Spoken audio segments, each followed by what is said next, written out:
Alexis Morris comes off the bench to score 24 for the Tigers to keep them undefeated in a fantastic start to their season.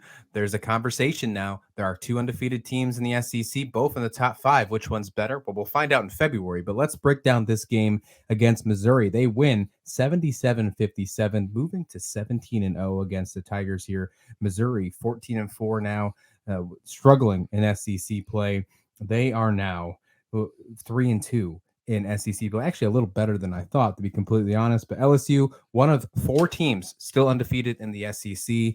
They're looking really good. They joined South Carolina as still the two unbeaten teams in this conference, not only just in conference, but overall. Right. I mean, Steve, before we get down to it, let's ask the question. What team's better? With South Carolina or LSU? Yeah. Well, I South Carolina in our previous segment, I came out and said that this is just a special year for them, but LSU has got a lot of potential. Now, next year, we might be having a different conversation. I think LSU has been built to not only have a great year this year, but I think it's sustainable. I think the job that coaching staff has done on the recruiting trail. I mean, they're just as aggressive on the recruiting trail as they are behind the bench and executing the plays. Reese is special. Angel Reese. This is now 17 straight double-doubles that she posted up. She had 20 points, 12 rebounds today. That's 17 straight. Since she's transferred in. You don't think Maryland would love to have her back? Right. It's just amazing. She was averaging 24 points, so she slacked off and only scored 20 tonight. I mean, that was sixth in the nation coming in. She leads the nation in rebounding, total rebounding, not necessarily rebounds per game, but total rebounds. This LSU team, they got to be banging their heads sometimes, saying, "Oh yeah, but no, we're still not as good as South Carolina." I'm sure in practice, they still say we still need to get better on the boards, and we need to get better with more shooting consistency, as great as they have been, in order to try to even nip at the heels of the Gamecocks going forward. Well, Angel Reese is, yes, she is leading in rebounds per game as well. I mean, when you talk about someone who has over 25 rebounds in a game, as she did in the last one against Kentucky, you're going to be leading the league in rebounds. Yeah, she's fantastic. She's fourth in scoring in the nation. She's first in rebounds. So talking about potential national player of the year contention, I think so. I think you definitely have to put her in consideration because she's playing some very good basketball. LSU is off to a very good start. I would say one of the best starts that they've ever had, if you will. And they got to take on Auburn on Sunday, 3:00 Eastern, and the SEC network. That should be a fantastic game. Auburn's currently 10-6, but they have yet to win a game in the SEC as well. That could be a nice, easy win for them, just like they have against Missouri. Could be. You never know. Conference play is always very tough. However, the way we are seeing this LSU team, it's hard to think that they are going to really be down for any of the count. I think the next game is really a true test for them, is when we see them face off at the end of the month against Tennessee. Regardless, this LSU squad looking very good, Steve.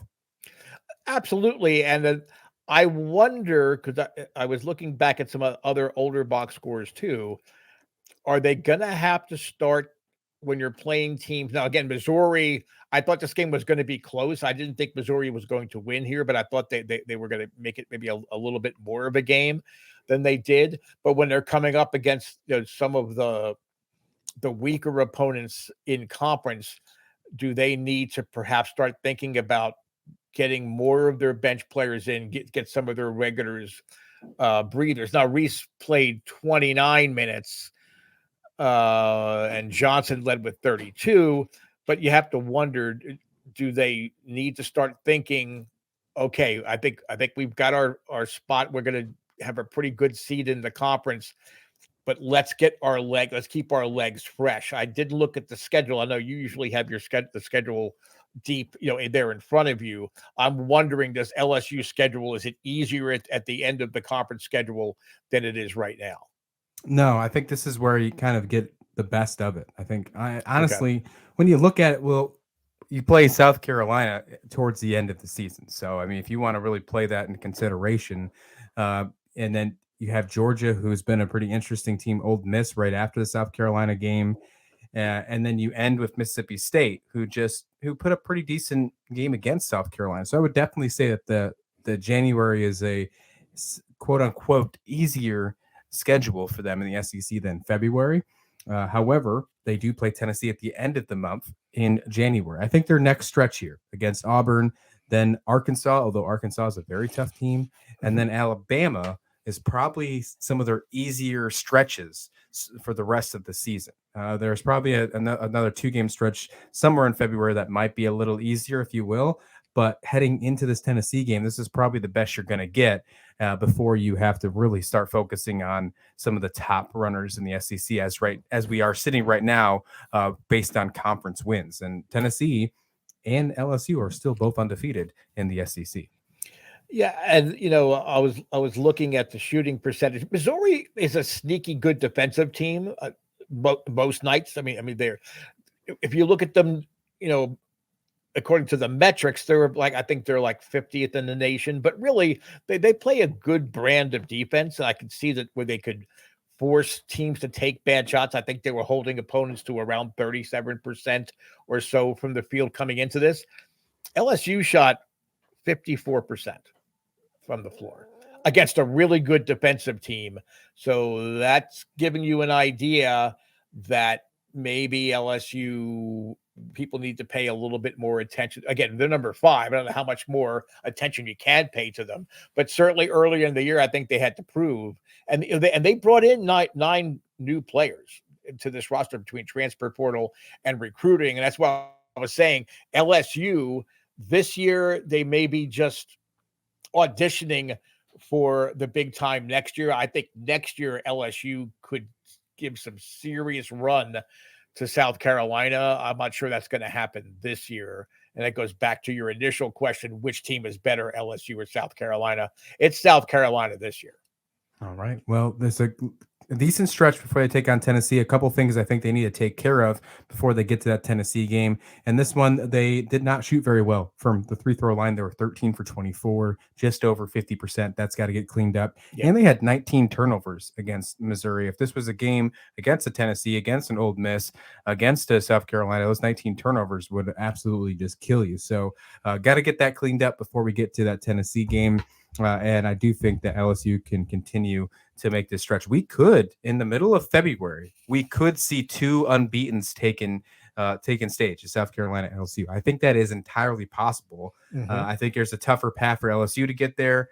And I think there's a tough path for obviously for South Carolina to get there as well. They got UConn to face, but there is a possibility that we could see 2 unbeatens in the middle of February take off right before we get to conference tournaments and March Madness. I mean, that's a treat in itself, about a month in advance. I'm looking forward to that.